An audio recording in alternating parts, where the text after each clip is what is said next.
One Story, 82, Romains de 1 à 7, Romains, 1, Évangile, Fils de Dieu, Jésus-Christ. One Story a maintenant été vécu à travers les actes, le livre des actes du Saint-Esprit et des apôtres qui ont transmis l'Évangile, répandant l'Évangile jusqu'aux confins de la terre. Encore une fois, ce n'est pas dans un ordre chronologique. Toutes les épîtres ne s'intègrent pas aussi bien, mais il n'est pas faux de supposer que les épîtres de Paul sont souvent listées dans le livre des actes. Cependant, dans One Story, nous allons les examiner selon l'ordre du Nouveau Testament. D'un point de vue global, l'Évangile a commencé à être prêché à l'époque des actes, mais nous verrons le contenu de l'Évangile et pourquoi les vies de ceux qui ont reçu l'Évangile sont importantes. Les membres de l'Église primitive, qui avaient eu leur cœur touché par l'œuvre du Saint-Esprit à travers Jésus-Christ, partageaient tout entre eux. Cependant, ce changement ne s'est pas accumulé ni organisé en eux. Ils ne savaient pas comment percevoir le changement et comment l'appliquer dans leur vie. C'est pourquoi, quand les Juifs insistaient sur la circoncision et, de nouveau, sur la loi, ils étaient confus. Ainsi, dans un ordre chronologique, à l'exception des évangiles et des actes, bien que l'ordre soit Galates, 1 et 2 Thessaloniciens, 1 et 2 Corinthiens, Philippiens et Romains, qui explique précisément et clairement l'essence de l'évangile, apparaît en premier après les actes. Par conséquent, Romains est important. Même aujourd'hui, la réponse à la question de quel type de vie nous devons vivre après être devenus une nouvelle création à travers l'évangile de la justice de Dieu se trouve dans la Bible. En particulier, elle se trouve dans les épîtres apostoliques du Nouveau Testament. Mis à part pour l'évangile de Dieu. Paul a été appelé et choisi comme apôtre, serviteur de Jésus-Christ. En réalité, ce n'étaient ni les projets ni les désirs de Paul. Non seulement Paul, mais aussi Abraham, Jacob, Joseph, Moïse, Samuel et David ont tous été appelés par Dieu en tant que peuple de Dieu pour l'évangile du royaume de Dieu. Nous devons en prendre conscience. Nous n'avons pas levé la main et offert de devenir le peuple de Dieu, ni de devenir les serviteurs de Jésus-Christ. Nous avons été choisis par la volonté de Dieu qui nous a appelés et avons été distingués par la perfection du Dieu choisi. Par conséquent, nous ne devrions pas nous reconnaître et nous juger avec des yeux de comparaison ou d'infériorité, ni condamner d'autres chrétiens selon nos propres critères. L'Évangile est notre Seigneur Jésus-Christ. Paul, qui connaissait bien l'Ancien Testament, a dit que la bénédiction qu'Abraham a reçue et que toutes les tribus recevraient par Abraham est l'Évangile, et a proclamé que la bénédiction dont Dieu parlait dans l'Ancien Testament, cet Évangile est Jésus-Christ. L'Évangile est uniquement le Seigneur Jésus-Christ. Il n'y a pas d'autre Évangile. L'Évangile n'est pas quelque chose que le monde peut donner. Si c'est quelque chose que le monde peut donner, ce n'est pas l'Évangile. C'est pourquoi Paul voulait uniquement prêcher l'Évangile, et rien d'autre. Ainsi, Paul a proclamé l'Évangile. Paul n'avait pas honte de l'Évangile et proclamait que l'Évangile est la puissance de Dieu, et que la justice de Dieu est révélée dans l'Évangile, une justice qui est par la foi, du début à la fin, comme il est écrit, le juste vivra par la foi. Dieu les a abandonnés. Depuis la création du monde, Dieu a montré sa puissance éternelle et sa divinité à toutes les choses qu'il a créées, afin que les gens injustes puissent savoir ce que vaut Dieu. Par conséquent, ils ne peuvent pas se justifier. Ils connaissaient Dieu, mais ils ne l'ont ni glorifié ni remercié, mais leurs pensées sont devenues futiles et leurs cœurs insensés se sont assombris. Ils se considéraient comme sages et ont remplacé la gloire incorruptible de Dieu par l'image d'un homme corruptible. Alors Dieu les a abandonnés.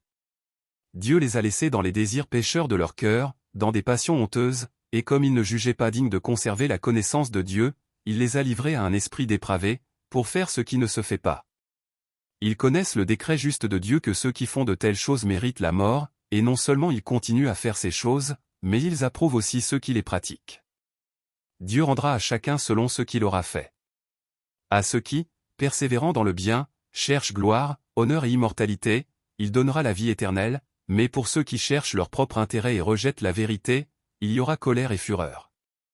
Il y aura trouble et angoisse pour chaque être humain qui fait le mal, mais gloire, honneur et paix pour tous ceux qui font le bien, car Dieu ne fait pas de favoritisme entre juifs et païens. Car celui qui a péché sans la loi périra sans la loi, mais même sans la loi, il deviendra pour lui une loi, et sa conscience en témoignera. Tous ceux qui pécheront sous la loi seront jugés par la loi. L'essentiel est que ceux qui entendent la loi ne sont pas justes, mais ceux qui obéissent à la loi seront déclarés justes. Il n'y a aucun juste, pas même un seul. Paul a continué à proclamer qu'un homme n'est pas juif s'il est seulement un juif de façon extérieure, et la circoncision n'est pas simplement extérieure et physique, mais un homme est un juif s'il l'est intérieurement, et la circoncision est la circoncision du cœur par l'esprit, non par le code écrit. Juifs et gentils sont tous sous le péché. En citant l'Ancien Testament, Paul a proclamé, il n'y a pas de juste, pas même un seul, aucun n'est intelligent, aucun ne cherche Dieu. Il n'y a aucune crainte de Dieu devant leurs yeux. En effet, personne ne sera considéré comme juste devant lui sur la base des œuvres de la loi, puisque c'est par l'intermédiaire de la loi que vient la connaissance du péché. La justice de Dieu. Nous ne pouvons pas être jugés juste en connaissant la loi ou en nous en vantant.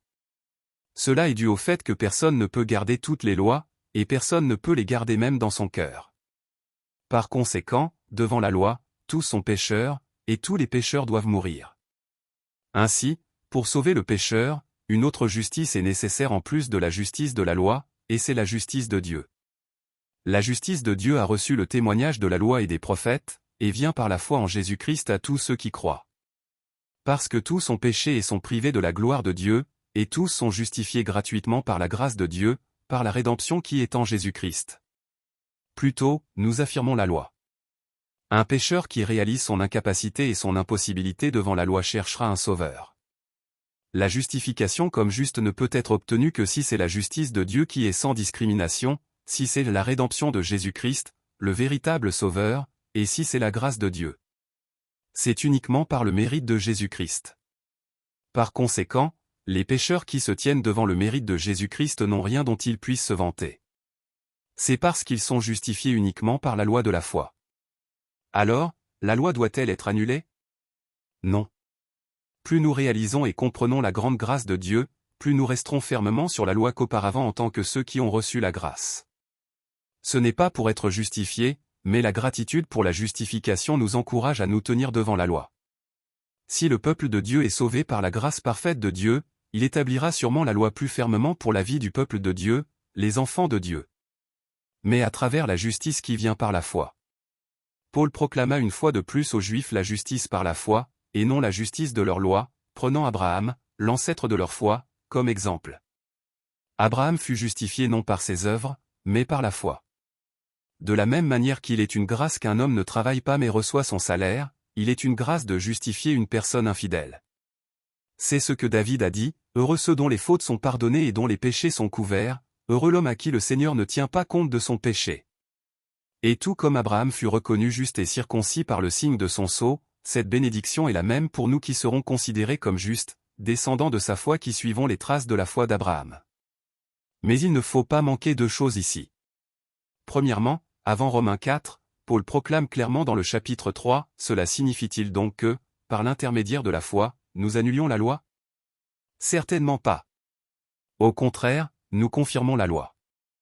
Afin de découvrir la justice de Dieu et la justice par la foi et enfin recevoir la rédemption par Jésus-Christ, nous avons besoin de la loi. Sans la loi, le péché ne peut être réprimandé, et sans la loi, le péché n'était pas considéré comme un péché, et sans la loi, le péché n'était pas connu. Deuxièmement, après avoir réprimandé le péché par la loi et reconnu que nous sommes des pécheurs, après avoir été justifiés par la justice de Dieu, nous ne devons pas oublier d'établir la loi comme ceux qui ont été justifiés comme justes, et non pour être justifiés comme justes. Tant que nous étions encore pécheurs. Ceux que Dieu a décidé de sauver par la justice de Dieu seront sûrement sauvés. Cela parce que c'est l'œuvre complète de Dieu qui ne se base sur aucune de leurs actions et n'a aucune discrimination. Paul proclama que le plan et l'action de Dieu sont « Mais voici comment Dieu prouve son amour envers nous, alors que nous étions encore des pécheurs, Christ est mort pour nous. » Paul proclama aussi « Béni soit le Dieu et Père de notre Seigneur Jésus-Christ, qui nous a bénis de toute bénédiction spirituelle dans les lieux célestes en Christ. » En lui, Dieu nous a choisis avant la création du monde pour que nous soyons saints et sans défaut devant lui. Dans son amour, il nous a prédestinés à être ses enfants adoptifs par Jésus-Christ. C'est ce qu'il a voulu, dans sa bienveillance. C'est vrai. Nous avons traversé l'histoire d'Israël à travers l'Ancien Testament. Nous avons vu leur impossibilité et leur rébellion. Cependant, l'amour de Dieu pour eux a commencé avant la création, et parce que Dieu, qui savait déjà tout, créa l'éternel ciel puis commença la création, le salut et le ciel sont parfaits. Un homme et un homme. Par un homme, Adam, le modèle de Jésus-Christ, le péché entra dans le monde, et par le péché d'Adam, la mort entra en existence et atteignit tous les hommes. Beaucoup moururent à cause du péché de un homme, Adam, et le don du salut déversa sur beaucoup à cause de la grâce de un homme, Jésus-Christ. Et par un homme, Adam, le jugement vint à la condamnation, mais par un homme, Jésus-Christ, le don vint à la justification. La mort régna comme un roi à cause du péché de un homme, Adam, et ceux qui reçurent des dons abondants par un homme, Jésus-Christ, régnèrent comme rois dans la vie. De plus, tout comme beaucoup furent condamnés à cause du crime de un homme, Adam, ainsi beaucoup furent justifiés et amenés à la vie par l'acte juste de un homme, Jésus-Christ. Tout comme un homme, Adam, désobéit et beaucoup devinrent pécheurs, ainsi un homme, Jésus-Christ, par son obéissance, rendit beaucoup justes, et c'est par Jésus-Christ qu'ils obtiennent la vie éternelle. Du serviteur du péché au serviteur de la justice. Paul continua de proclamer la reconnaissance du péché par la loi. Paul proclama, « Ignorez-vous que nous tous qui avons été baptisés en Jésus-Christ, c'est en sa mort que nous avons été baptisés. En effet, si nous avons été unis à lui par une mort semblable à la sienne, nous le serons aussi par une résurrection semblable à la sienne. Désormais, ceux qui ont été pardonnés de leurs péchés par la rédemption de Jésus-Christ vivront dans la vie par la justice de Dieu qui couvre le statut d'un pécheur spirituel. Nous proclamons qu'à cause de la justice par la foi, notre vieil homme sera crucifié avec Jésus, et le corps du péché, le corps de la mort, mourra et ne sera plus esclave du péché. Cela parce que nous avons déjà été libérés du péché et que tous les prix pour nos péchés ont été payés. Ceux qui croient en et s'attachent à la justice de Dieu doivent être considérés comme morts au péché et vivants pour Dieu. Par conséquent, ceux qui sont justifiés par la justice de Dieu ne doivent pas offrir les parties de leur corps au péché comme instrument d'injustice, mais offrir leurs membres à Dieu comme instrument de justice. Le péché ne régnera plus. Parce qu'ils ne sont pas sous la loi, mais sous la grâce. Et ceux qui sont rachetés de cette manière ne mènent pas à la mort comme esclaves du péché, mais sont libérés du péché et mènent à la justice comme esclaves de l'obéissance. Car nous étions contrôlés par les passions pécheresses et excités par la loi dans nos corps, de sorte que nous portions des fruits pour la mort, mais ceux qui ont été rachetés ont été donnés comme esclaves à la justice, menant à la sainteté, et le fruit qui mène à la sainteté est la vie éternelle. Quel homme misérable que je suis! Dans le livre des Romains, Paul proclama le chemin du salut à travers la nécessité absolue et les limitations de la loi, et la justice de Dieu par le rôle de cette loi. Paul disait, « Ainsi la loi a été le guide chargé de nous conduire à Christ afin que nous soyons déclarés justes sur la base de la foi. » Et il parla de la liberté du péché. Cependant, il y avait encore l'aspect du péché qui restait en Paul. Malgré que son statut devint celui d'un serviteur de la justice et mené à la sainteté, il dit, « Je ne comprends pas ce que je fais, je ne fais pas ce que je veux et je fais ce que je déteste.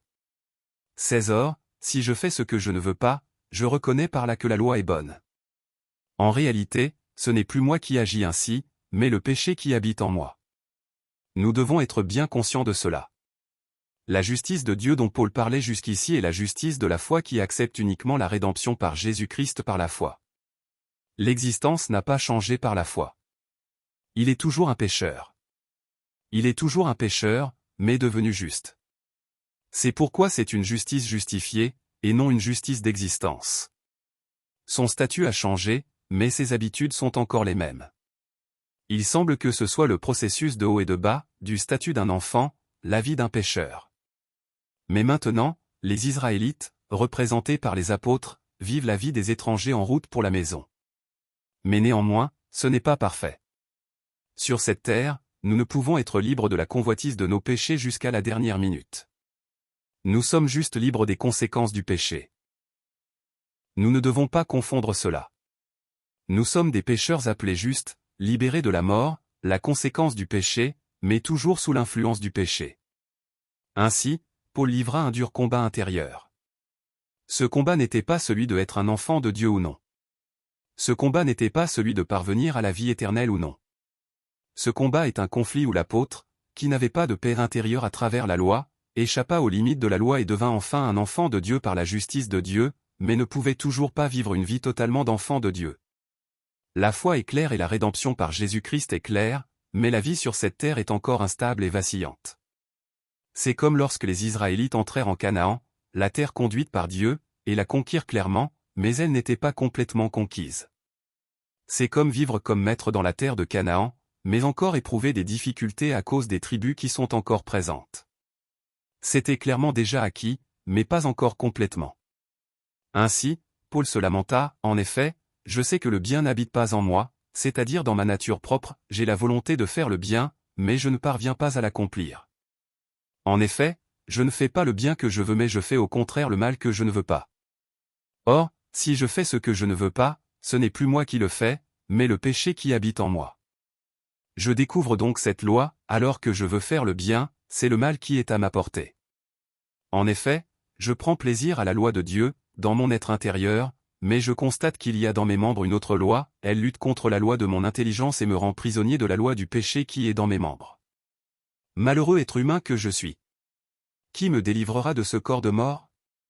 Dans les temps anciens, lorsqu'un meurtrier était capturé, le cadavre de la victime tuée par le meurtrier était attaché au corps du meurtrier, le forçant à éprouver la décomposition. Le cœur de Paul est comme cela en ce moment. Son apparence en tant que pécheur est clairement morte, pourtant le péché mort reste en lui et l'influence de ce péché est vivante. Mais ce qui suit est important.